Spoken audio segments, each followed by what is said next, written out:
मौत के तोहफे अध्याय 5 धराशायी योद्धा। हैग्रिड! हैरी धातु और चमड़े के कबाड़े के बीच पड़ा हुआ था। जब उसने खड़े होने की कोशिश की तो उसके हाथ कीचड़ वाले पानी में कई इंच धंस गए। वो समझ नहीं पाया वोल्डेमॉर्ट कहाँ चला गया। उसे लग रहा था कि वोल्डेमॉर्ट किसी भी पल अंधेरे में निकलकर उस पर हमला कर देगा। कोई गर्म और गीली चीज़ उसके माथे से रिस रही थी, उसकी ठुड्डी से होते हुए नीचे फिसल रही थी। वो रेंग कर पोखर से बाहर निकला और ज़मीन पर पड़ी हैग्रिड की विशाल स्याह आकृति की तरफ लड़खड़ाते हुए बढ़ा। हैग्रिड! हैग्रिड, कुछ बोलो!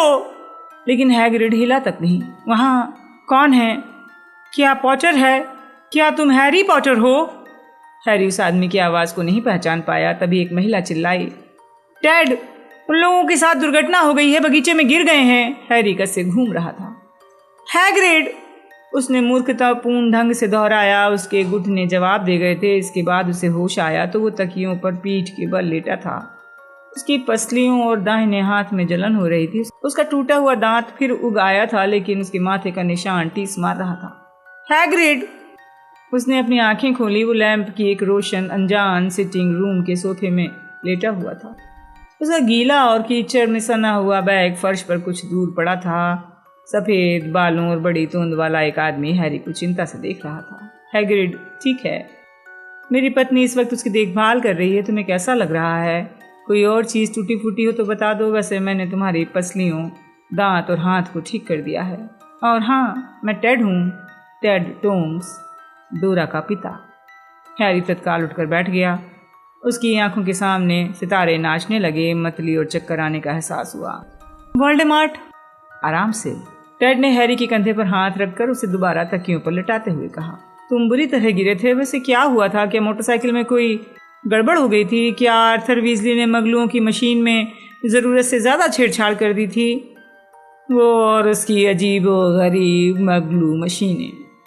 नहीं, प्राणभक्षी बहुत सारे थे। उन्होंने हमारा पीछा किया था। प्राणभक्षी? क्या मतलब है प्राणभक्षी? मेरे ख्याल से उन्हें तो पता ही नहीं था कि तुम्हें आज रात हटाया जा रहा है। उन्हें पता था, हैरी ने कहा। टेड टोंक्स ने छत की तरफ देखा, जैसे वो इसके पार ऊपर के आसमान को देख सकते हैं। अच्छा, तो इसका मतलब है कि हमारे सुरक्षात्मक समूह असरदार हैं, है ना? प्राणभक्षी किसी भी दिशा में इस जगह से 100 गज तक के दायरे के भीतर नहीं आ सकते। हैरी अब समझ गया था कि वोल्डेमॉर्ट क्यों उछल हो गया था। ऐसा उस वक्त हुआ जब मोटरसाइकिल माया पंछी के समूह के सम्मोहनों के दायरे में पहुंच गई। वो यही उम्मीद कर रहा था कि ये सम्मोहन आगे भी काम करते रहेंगे। उसने सोचा कि इस वक्त उनकी बातचीत करते समय भी वोल्डेमॉर्ट उनके 100 गज ऊपर होगा, उस चीज़ को भेदने का उपाय कर रहा होगा जिसकी कल्पना हैरी किसी विशाल पारदर्शी बुलबुले की तरह कर रहा था। उसने अपने पैर सोफे के नीचे झुलाए। बहरहाल वो अभी मुश्किल खड़ा हुआ था कि तभी एक दरवाज़ा खुला। हैग्रिड उसमें से फंसते फंसाते अंदर आ गया। उसका चेहरा कीचड़ और खून में लथपथ था। वो लंगड़ा रहा था, लेकिन चमत्कारिक रूप से जिंदा था। हैरी! 2 नाजुक टेबलों और फूलदार पौधों वाले एक गमले को ठोकर से गिराते हुए 2 कदमों में ही उसने उनके बीच का फासला तय कर लिया और हैरी को इतनी कसकर गले लगाया कि उसकी अभी अभी ठीक हुई पसलियाँ दोबारा टूटते टूटते बची। ओ हैरी, तुम उस झमेले से बाहर कैसे निकले? हमें तो लगा हम दोनों का खेल खत्म हो गया। हाँ, मुझे भी ऐसा ही लगा था। मुझे तो यकीन नहीं हो रहा। हैरी का वाक्य अधूरा रह गया। उसका ध्यान अभी अभी उस महिला की तरफ गया जो हैग्रिड के पीछे पीछे कमरे में दाखिल हुई थी। तुम! वो चिल्लाया। उसने हाथ जेब में डाला, लेकिन वो खाली था। तुम्हारी छड़ी यहाँ है बेटे। टेड ने हैरी की बाह पर छड़ी से थपथपाते हुए कहा, ये तुम्हारे पास ही गिरी थी, इसे मैंने उठा लिया था, और जिस पर तुम चिल्ला रहे हो वो मेरी पत्नी है। ओह, मुझे अफसोस है।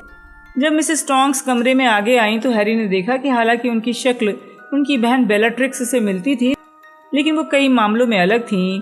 उनके बाल थोड़े भूरे थे, उनकी आंखें ज़्यादा चौड़ी और दयालु थीं। बहरहाल हैरी के चिल्लाने से वो थोड़ी चिढ़ी हुई दिख रही थी। हमारी बेटी को क्या हुआ? उन्होंने पूछा। हैग्रिड बता रहा था कि तुम पर हमला हुआ था। निम्फडोरा कहाँ है? मुझे नहीं मालूम। हमें नहीं पता कि कोई और कहाँ है। टेड और उनकी पत्नी ने एक दूसरे को देखा। उनके चेहरे के भाव देखकर हैरी को डर और अपराध बोध का एहसास हुआ।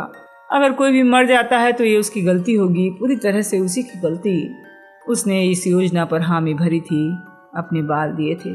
आवागमन कुंजी, उसने अचानक याद करते हुए कहा, हमें रॉन के घर जाकर पता लगाना होगा, फिर हम आपको संदेश भेज देंगे या टोंक्स भेज देगी जब वो डोरा ठीक ठाक होगी, टेड ने कहा।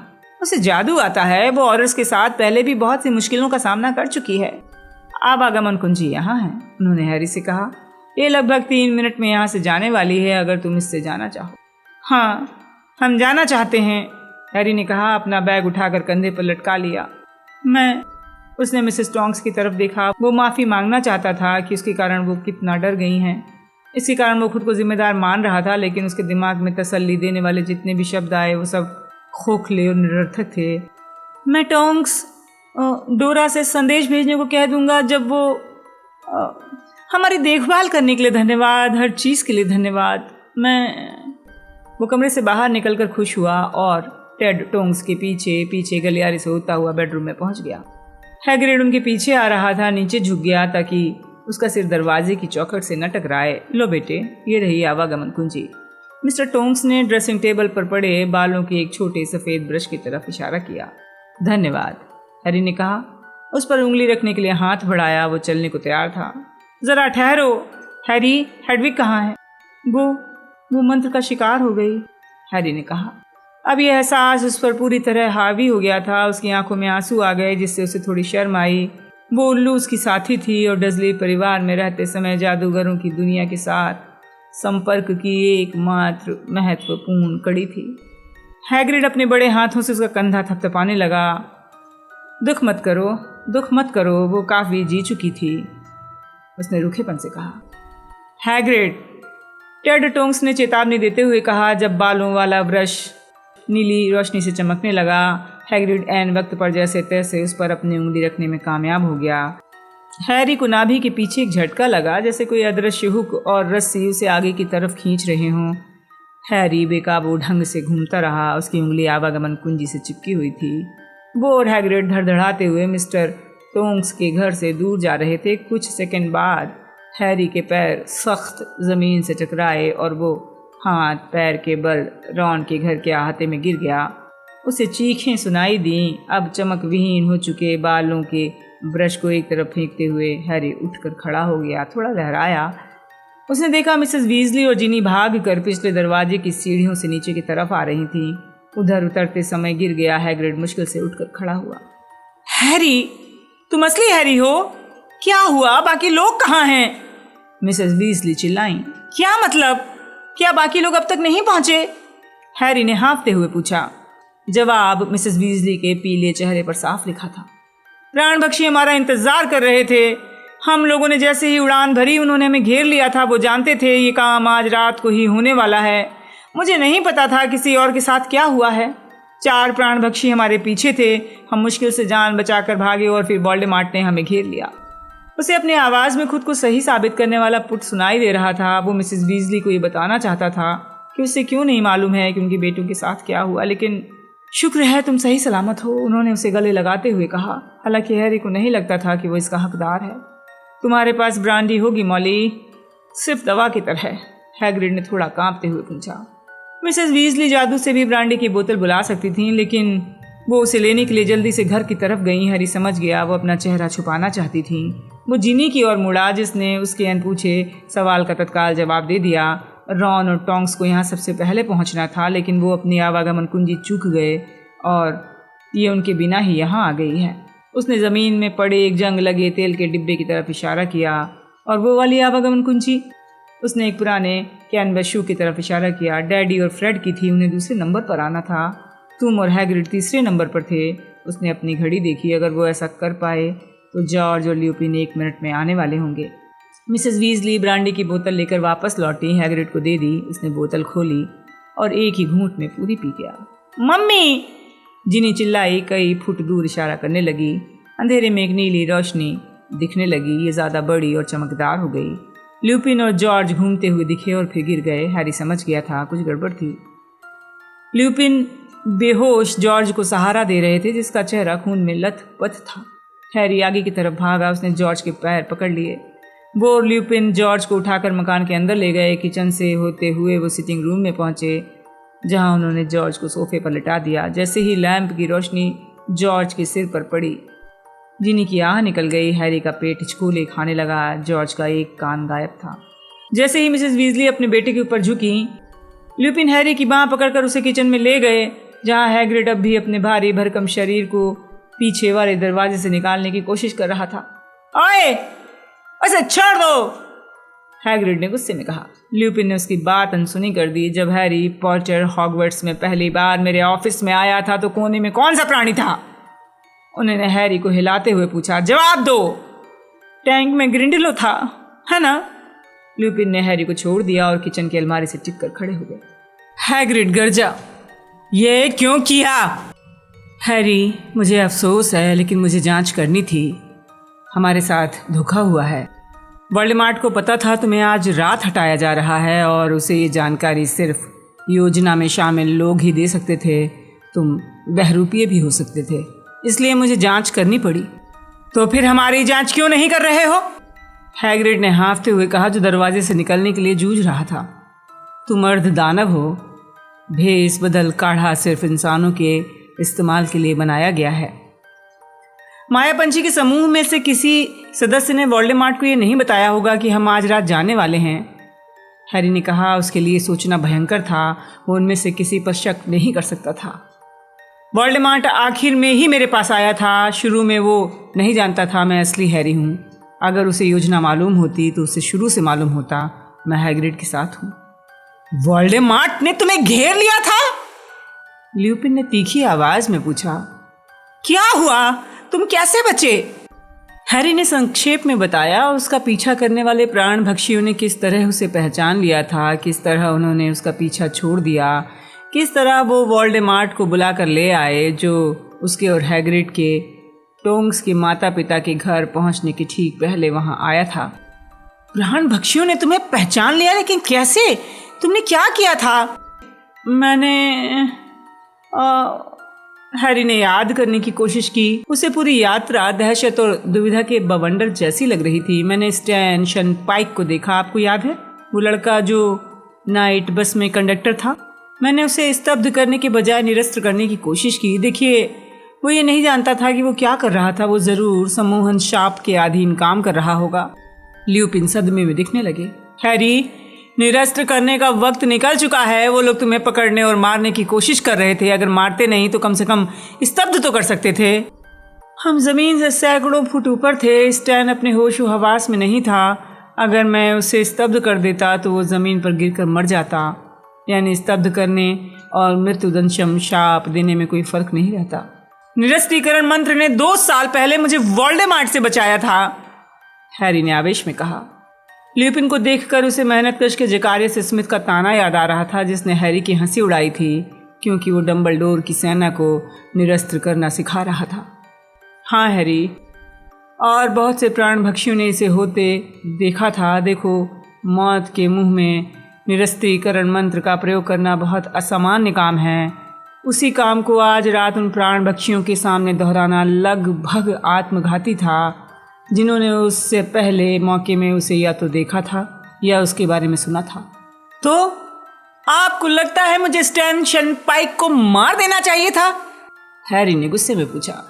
जाहिर है नहीं, लेकिन प्राण भक्षी, सच कहूँ तो ज़्यादातर लोग ऐसे में तुमसे जवाबी हमले की उम्मीद करते। देखो हैरी, निरस्त्र भव एक उपयोगी मंत्र है, लेकिन लगता है प्राण भक्षी इसे तुम्हारा ट्रेडमार्क मानने लगे हैं और मैं तुमसे आग्रह करता हूँ तुम ऐसा मत होने दो। ल्यूपिन की बातों से हैरी को लग रहा था उसे मूर्खता हो गई है, लेकिन उसे गुस्सा आ रहा था। मैं लोगों को अपने रास्ते से हटाने के लिए उनकी जान नहीं ले सकता, ये वोल्डेमॉर्ट का काम है, हैरी ने कहा। ल्यूपिन का जवाब खो गया।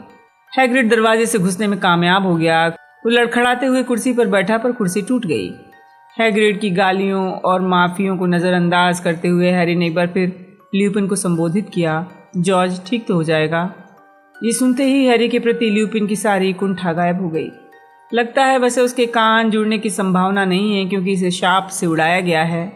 बाहर कदमों की आवाज़ें आईं। ल्यूपिन पीछे वाले दरवाजे की तरफ भागे। हैरी ने भी हैग्रिड के पैर के ऊपर से छलांग लगाकर अहाते में दौड़ लगा दी। अहाते से 2 आकृतियां प्रकट हुई थी। उनकी तरफ भागते समय हैरी को एहसास हो गया वो हरमाइनी और किंग्सले थे, जो एक मुड़े हुए कोट हैंगर को पकड़े थे। हरमाइनी हैरी की बाहों में झूल गई, लेकिन किंग्सले ने उनमें से किसी को भी देखकर कोई खुशी जाहिर नहीं की। हरमाइनी के कंधे के ऊपर से हैरी ने उसे ल्यूपिन के सीने की तरफ छड़ी तानते देखा। एल्बस डंबलडोर ने हम दोनों से जो आखिरी शब्द कहे थे वो क्या थे? ल्यूपिन धीरे से बोले, हैरी ही हमारी सर्वश्रेष्ठ आशा है, उस पर भरोसा रखना। किंग्सले ने अपनी छड़ी हैरी की तरफ तानी, लेकिन ल्यूपिन ने कहा, हैरी असली है, मैंने जांच कर ली है। ठीक है, ठीक है। किंग्सले ने अपनी छड़ी वापस चोगी में रख ली, लेकिन किसी ने गद्दारी की है। उन्हें पता था कि हम आज रात को ये काम करने वाले हैं। ऐसा ही लगता है, लेकिन जाहिर है उन्हें ये पता नहीं था कि साथ हैरी होंगे। इसमें तसल्ली की क्या बात है?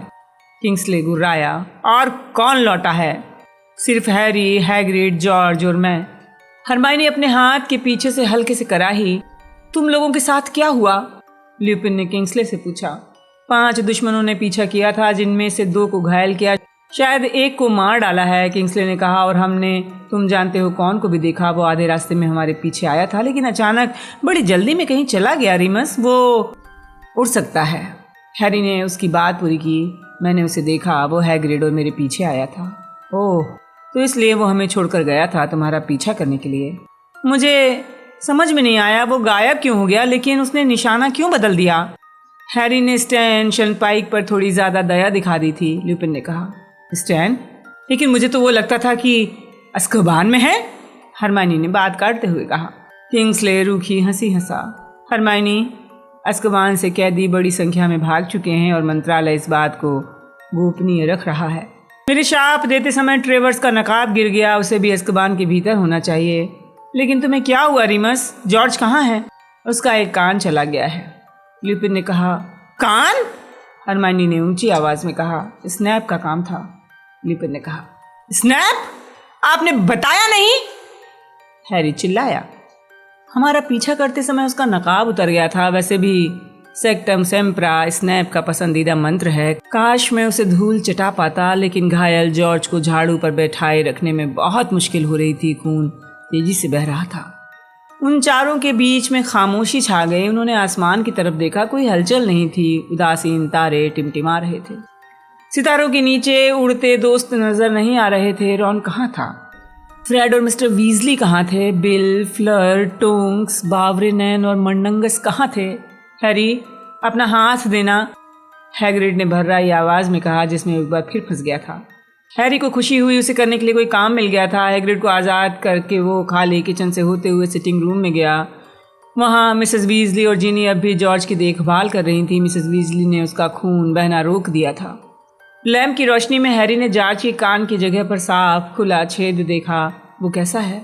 मिसेस वीजली ने मुड़कर कहा, मैं दोबारा नहीं उगा सकती, इसे शैतानी जादू से काटा गया है। लेकिन इससे भी बुरा हो सकता था, कम से कम वो जिंदा तो है। हाँ, हैरी ने कहा, भगवान का शुक्र है। मुझे आहते में किसी की आवाज़ सुनाई दी, जिनी ने पूछा। हैरी ने जवाब दिया, हरमाइनी और किंग्सले आ चुके हैं। भगवान का शुक्र है, जिनी ने फुसफुसा कर कहा। उन्होंने एक दूसरे की तरफ देखा। हैरी जिनी को गले लगाना चाहता था। उसे मिसेस वीजली के वहाँ होने की परवाह नहीं थी। वो अपनी इस भावना पर अमल कर पाता। इस बीच किचन की तरफ से जोरदार धमाके की आवाज़ आई। किंग्सले, मैं अपनी असलियत साबित कर दूंगा, लेकिन अपने बेटे को देखने के बाद अब तुम हट जाओ, वरना तुम्हारे लिए अच्छा नहीं होगा। हैरी ने कभी मिस्टर वीजली को इस तरह चिल्लाते हुए नहीं देखा था। वो लिविंग रूम में धड़धड़ाते हुए घुस आए। उनके गंजे सिर पर पसीना चमक रहा था, चश्मा तिरछा था। फ्रेड उनके ठीक पीछे था। दोनों के चेहरे पीले थे, लेकिन वो सही सलामत थे। आर्थर! मिसेस वीजली सुबकी। ओह, भगवान का शुक्र है। वो कैसा है? मिस्टर वीजली जॉर्ज के पास घुटनों के बल बैठ गए। हैरी ने पहली बार फ्रेड को शब्दों के लिए संघर्ष करते देखा। उसने सोफे के पीछे अपने जुड़वा भाई के घाव को देखा, जैसे उसे अपनी आंखों पर यकीन न हुआ हो। फ्रेड और मिस्टर वीजली के आने की आवाज़ उनसे जाग कर जॉर्ज हिला। कैसा लग रहा है जॉर्ज? मिसेस वीजली ने फुसफुसा कर पूछा। जॉर्ज की उंगलियां अपने सिर की तरफ कुछ टटोलने लगी। संत जैसा, वो बुदबुदाया। संत जैसा? जॉर्ज ने आंखें खोलकर अपने भाई को देखते हुए कहा, देखो, मैं छिद्रान्वेषी हूँ। छिद्र, समझ गए फ्रेड? मिसेस वीजली पहले से ज़्यादा तेजी से सुबकने लगीं। फ्रेड के पीले चेहरे पर रंगों की बाढ़ आ गई। ओह ठीक है, जॉर्ज ने अपने आंसुओं से डूबी माँ को मुस्कुराते हुए कहा। खैर मम्मी, अब आप हम लोगों में फ़र्क कर सकेंगी। उसने चारों तरफ देखा। हाय हैरी, तुम हैरी हो, है ना? हाँ, हैरी ने सोफे के करीब पहुंचकर कहा। देखो, कम से कम हम तुम्हें मंजिल तक सही सलामत लाने में कामयाब हो गए। रॉन और बिल मेरे आसपास क्यों नहीं हैं? वो लोग अब तक लौटे नहीं हैं। जॉर्ज, मिसेस वीजली ने कहा। जॉर्ज की मुस्कान गायब हो गई। किचन से गुजरते समय जिनी ने धीमी आवाज़ में कहा, रॉन और टोंक्स को अब तक आ जाना चाहिए। उन्हें ज़्यादा लंबी यात्रा तो नहीं करनी थी। मुरियल आंटी का घर यहाँ से ज़्यादा दूर नहीं है। हैरी कुछ नहीं बोला। घर पहुँचने के बाद वो खुद को डर से दूर रखने की कोशिश कर रहा था, लेकिन उस पर हावी हो गया था। उसकी चमड़ी पर रेंग रहा था, उसके सीने पर धड़क रहा था। जब हैरी जिनी के साथ अंधेरे में डूबते आहते की सीढ़ियाँ उतरने लगा तो जिनी ने उसका हाथ पकड़ लिया। किंग्सले इधर से उधर चहलकदमी कर रहा था, मुड़ते समय बार बार आसमान को देख रहा था। हैरी को लिविंग रूम में वर्नन अंकल की चहलकदमी की याद आ गई, जो अब जैसे 10 लाख साल पहले की बात लग रही थी। हैरी, हरमाइनी, ल्यूपिन खामोशी से ऊपर देख रहे थे। मिनट खींचकर बरसों की तरह लंबे हो गए थे। हवा की हल्की सी सरसराहट भी होती तो वो सब उछल पड़ते और सरसराती झाड़ी या पेड़ की तरफ इस उम्मीद में मुड़ जाते कि शायद माँ या पंछी के समूह का कोई सदस्य उसकी पत्तियों के बीच से कूद कर प्रकट हो सकता है। फिर उन्होंने एक झाड़ू देखी जो जमीन की तरफ आ रही थी। वही है, हरमाइनी चीखी। टोंक्स जमीन पर आने के बाद थोड़ी दूर तक फिसली, जिससे हर तरफ धूल और कंकर उड़ने लगे। रीमस, टोंक्स चिल्लाई। वो झाड़ू से सीधी ल्यूपिन की बाहों में कूद गई। ल्यूपिन का चेहरा सख्त और सफ़ेद था। ऐसा लग रहा था जैसे उनकी बोलती बंद हो गई है। रॉन, हैरी और हरमाइनी की तरफ अंधों की तरह चलने लगा। वो बुदबुदाया जब हरमाइनी ने उस पर छलांग लगा दी और उसे कसकर गले लगा लिया। मुझे लगा था मैं ठीक हूँ। रॉन ने उसकी पीठ थपथपाते हुए कहा। रॉन ने बढ़िया काम किया, अद्भुत। उसने एक प्राण भक्षी को स्तब्ध कर दिया, सीधे सिर पर मंत्र मारा। झाड़ू पर उड़ने वाले आदमी पर निशाना लगाना बहुत बड़ी बात है। तुमने ऐसा कर दिया, हरमाइनी ने कहा। वो रॉन के गले में बाहें डालकर उसे निहारती रही। हमेशा हैरानी का अंदाज रहता है, रॉन ने थोड़ा चिढ़कर कहा। खुद को आज़ाद कर लिया। क्या हम सबसे आखिरी में आए हैं? नहीं, जिनी ने कहा। हम लोग अभी बिल, फ्लर, बावरे, नैन और मंडंगस का इंतज़ार कर रहे हैं। रॉन, मैं मम्मी डैडी को बताकर आती हूँ तुम सही सलामत आ गए हो। वो भाग कर अंदर चली गई। तुम कहाँ रह गए थे? क्या हो गया था? ल्यूपिन टोंक्स पर लगभग गुस्सा होते हुए बोले। बेलाट्रिक्स, रीमस वो मुझे भी मारने के लिए उतनी ही बेताब थी जितना हैरी को। उसने मुझे मारने की बहुत कोशिश की। काश मैं उसे ख़त्म कर पाती। मेरे मन में उसे मारने की हसरत थी, लेकिन हमने निश्चित रूप से रोडोल्फ्स को घायल कर दिया है। फिर हम रॉन की मुरियल आंटी के घर पहुंच गए। हमारी आवागमन कुंजी छूट गई और उन्होंने बढ़ बढ़ करके हमें देर करा दी। ल्यूपिन के जबड़े की एक मांसपेशी फड़क रही थी। उन्होंने सिर हिलाया पर कहा कुछ नहीं। तुम लोगों के साथ क्या हुआ था? टोंक्स ने हैरी, हरमाइनी और किंग्सले की ओर मुड़ते हुए पूछा। सबने अपनी अपनी यात्राओं का हाल सुनाया, लेकिन पूरे समय बिल, फ्लर, बावरे, नैन और मंडंगस की अनुपस्थिति कोहरे की तरह हावी थी। इसकी बर्फीली चुभन इतनी पैनी थी कि नज़रअंदाज नहीं किया जा सकता था। मुझे डाउनिंग स्ट्रीट लौटना होगा। मुझे 1 घंटे पहले ही प्रधानमंत्री के पास पहुंचना चाहिए था। किंग्सले ने आसमान में आखिरी बार नज़र दौड़ाते हुए कहा। उन लोगों के लौटने की खबर मुझे कर देना। ल्यूपिन ने सिर हिलाया, बाकियों की तरफ हाथ हिलाकर। किंग्सले अंधेरे गेट की तरफ चला गया। जब किंग्सले रॉन के घर की सीमा के बाहर निकलकर अंतर्ध्यान हुआ तो हैरी को हल्के से खट की आवाज़ सुनाई दी। मिस्टर और मिसेस वीजली पीछे की सीढ़ियों से दौड़ते हुए नीचे आए। जिनी उनके पीछे थी। मिस्टर और मिसेस वीजली ने रॉन को गले लगाया और फिर ल्यूपिन और टोंक्स की ओर मुड़े। हमारे बेटों को सही सलामत लाने के लिए धन्यवाद, मिसेस वीजली बोली। टोंक्स ने तत्काल जवाब दिया। बेवकूफ़ों जैसी बात मत करो मॉली। जॉर्ज कैसा है? ल्यूपिन ने पूछा। उसे क्या हुआ? रॉन ने पूछा। उसका, लेकिन मिसेस वीजली का वाक्य शोर में गुम हो गया। एक थेस्ट्रॉल उनसे कुछ फुट दूर उतर गया। बिल और फ्लर इसकी पीठ से फिसले। उनके बाल बिखरे हुए थे, लेकिन वो घायल नहीं थे। बिल, भगवान का शुक्र है, भगवान का शुक्र है। मिसेस वीजली आगे की तरफ भागी, लेकिन बिल ने उन्हें बस जरा सा गले लगाया और फिर पिता की ओर देखते हुए बोले। बावरे, नैन मारे गए। कोई कुछ नहीं बोला, कोई हिला तक नहीं। हैरी को महसूस हुआ उसके भीतर कोई चीज़ गिर गई है, ज़मीन के नीचे जा रही है। उसे हमेशा के लिए छोड़ कर जा रही थी। हमने देखा था, बिल ने कहा। फ्लर ने सिर हिलाया। किचन की खिड़की से आती रोशनी उसके गालों पर आंसुओं के निशान साफ दिखा रही थी। जब हम घेरा तोड़कर बाहर निकले उसके ठीक बाद ये हुआ। बावरेनैन और मंडंगस हमारे करीब थे। हम उत्तर दिशा में जा रहे थे। वोल्डेमॉर्ट उड़ सकता है। वो सीधे उनकी तरफ लपका। मंडंगस दहशत में आ गया। मैंने उसकी चीख सुनी। बावरेनैन ने उसे रोकने की कोशिश की, लेकिन वो अंतर्ध्यान हो गया। वोल्डेमॉर्ट का शाप सीधे बावरेनैन के चेहरे पर पड़ा। वो अपनी झाड़ू से पीछे की तरफ गिर गए। हम कुछ नहीं कर सकते थे, कुछ भी नहीं। आधा दर्जन प्राणभक्षी हमारे पीछे पड़े थे। बिल की आवाज़ टूट गई। जाहिर है तुम लोग कुछ नहीं कर सकते, ल्यूपिन ने कहा। वो सब एक दूसरे की तरफ देखते खड़े रहे। हैरी को ये बात पूरी तरह समझ में नहीं आई। बावरेनैन मर गए, ये नहीं हो सकता। बावरेनैन इतने सख्त जान, इतने बहादुर, इतने कुशल योद्धा। हालांकि किसी ने ये नहीं कहा, लेकिन आखिरकार हर एक को समझ में आ गया कि अब अहाते में इंतजार करने का कोई मतलब नहीं है। खामोशी में वो मिस्टर और मिसेस वीजली के पीछे पीछे घर की तरफ चल दिए। वो लिविंग रूम में पहुंचे जहां फ्रेड और जॉर्ज हंस रहे थे। दाखिल होते समय उनके चेहरों को देखकर फ्रेड ने पूछा, क्या गड़बड़ हो गई? क्या हुआ? कौन? बावरेनैन मर गए, मिस्टर वीजली ने कहा। जुड़वा भाइयों की मुस्कान सदमे भरी खिसियाहट में बदल गई। किसी को भी पता नहीं था क्या करना है। टोंग्स खामोशी से रुमाल में मुंह छुपाकर रो रही थी।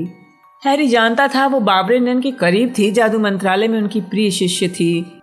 हैग्रिड एक कोने में फर्श पर बैठा था। वो टेबल क्लॉथ जितने बड़े रुमाल से अपनी आंखें पोंछ रहा था।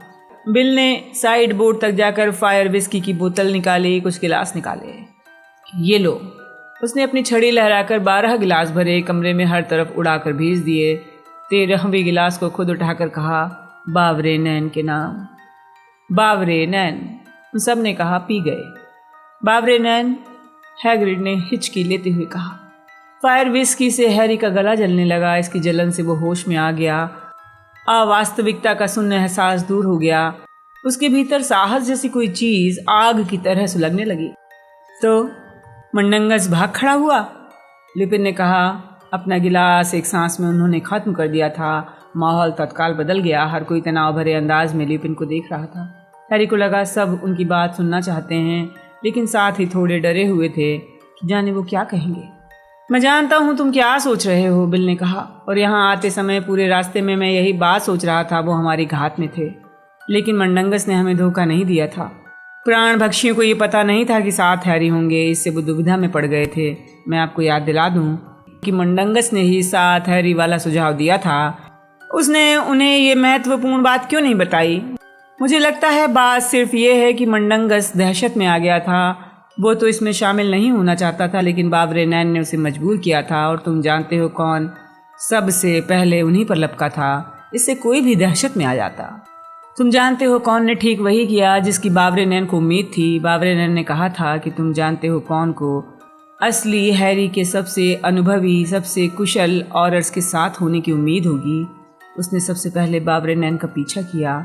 जब मंडंगस ने भांडा फोड़ दिया तो वो किंग्सले की तरफ लपका। हाँ, ये बहुत अच्छा हुआ, फ्लर ने कहा, लेकिन इससे ये पता नहीं चलता कि उन्हें कैसे मालूम हुआ। हम आज रात ही हैरी को हटाने वाले हैं, है ना? किसी न किसी से लापरवाही तो हुई है। किसी के मुंह से कोई तारीख बाहरी व्यक्ति के सामने निकली है।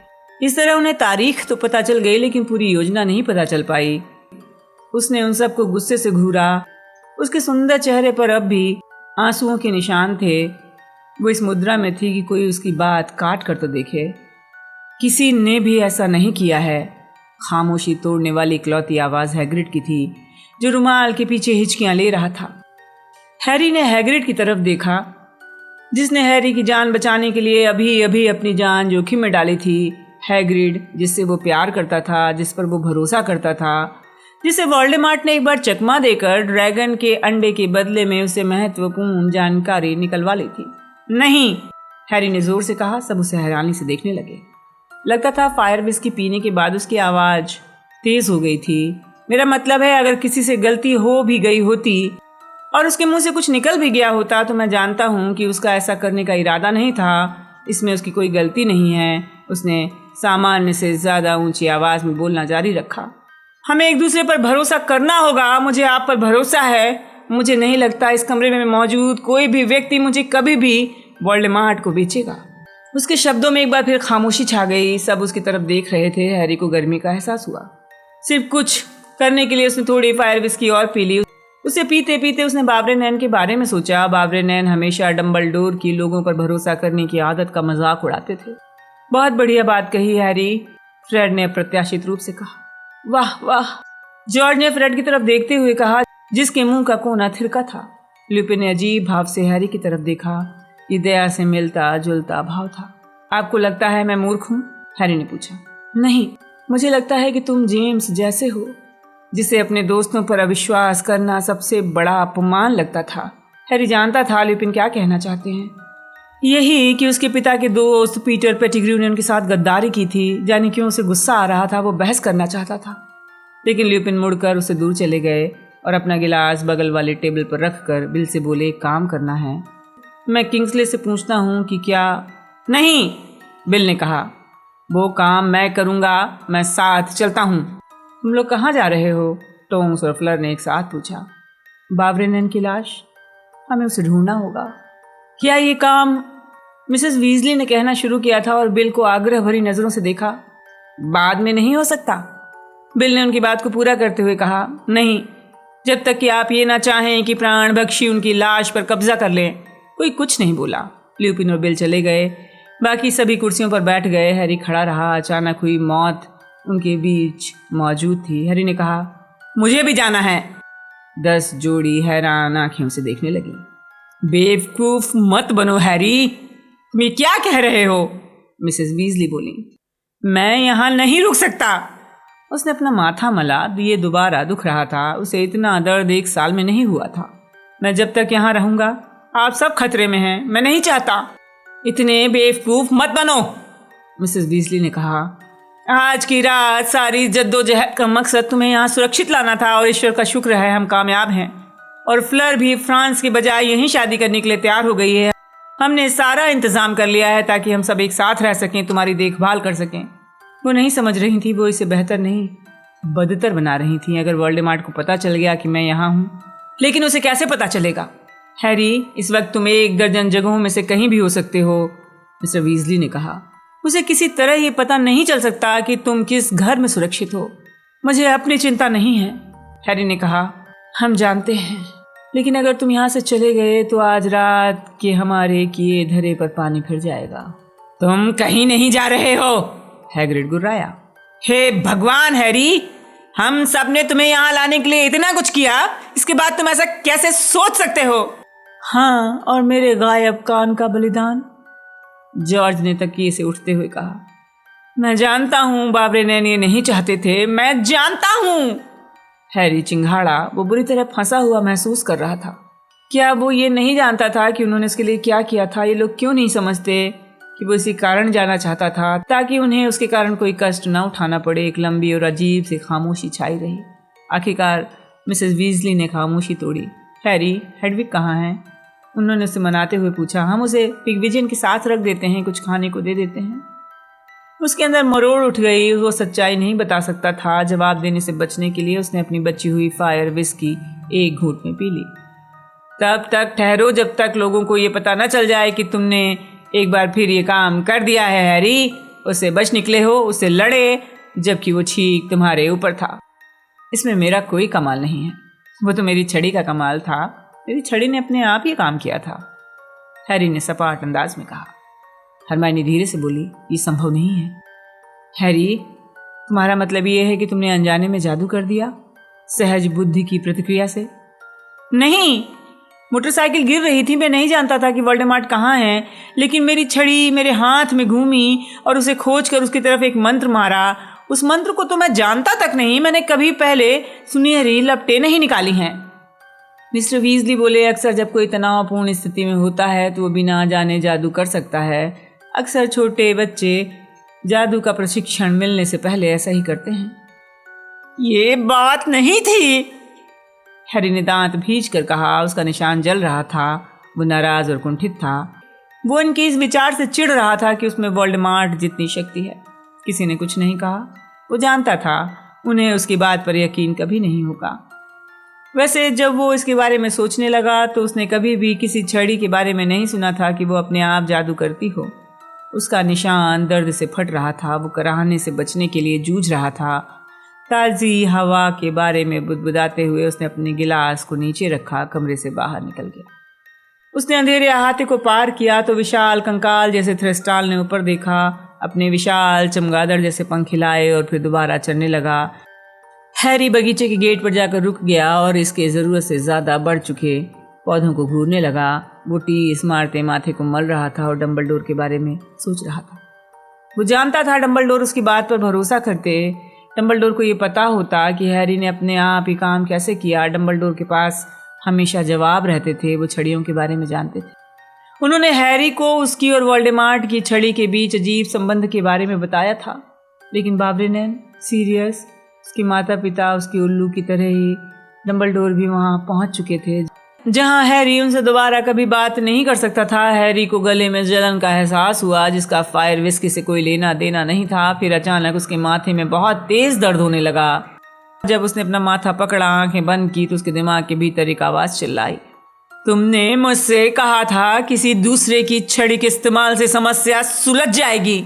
उसके दिमाग में एक बूढ़े दुबले पतले आदमी की छवि नजर आई, जो पत्थर के फर्श पर चीथड़ों में पड़ा था और भयंकर ढंग से चीख रहा था, असहनीय दर्द की चीख।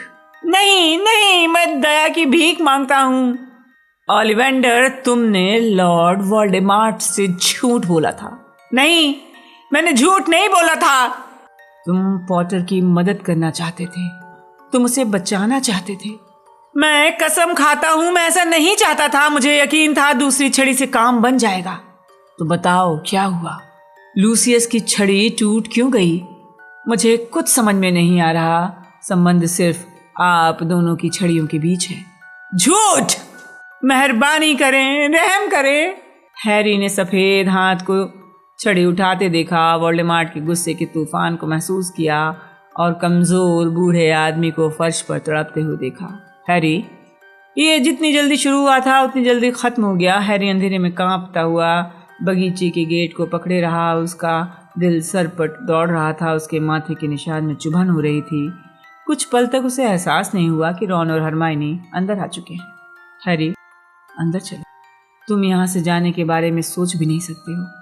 हरमाइनी फुसफुसा कर बोली, देखो दोस्त, तुम्हें रुकना होगा। रॉन ने हैरी की पीठ को थपथपाया। तुम ठीक तो हो? तुम इतने भयंकर दिख रहे हो, हरमाइनी ने पूछा, जो इतनी करीब आ गई थी कि हैरी के चेहरे को देख सकती थी। हैरी ने कांपती आवाज में कहा, मेरी हालत शायद ओलिवेंडर से ज्यादा अच्छी है। जब उसने उन लोगों को बताया कि उसने क्या देखा तो रॉन और हरमाइनी सदमे में आ गए। लेकिन ये तो बंद हो जाना चाहिए था, तुम्हारा निशान, इसे अब नहीं दुखना चाहिए। तुमने उस संबंध को दोबारा नहीं खुलने देना चाहिए था। डंबलडोर चाहते थे तुम अपना दिमाग बंद कर लो। जब उसने जवाब नहीं दिया तो हरमाइनी ने उसकी बांह थाम ली। हैरी, वो मंत्रालय, अखबारों और आधी जादूगर दुनिया पर कब्जा जमा रहा है। उसे अपने दिमाग पर कब्जा मत जमाने दो।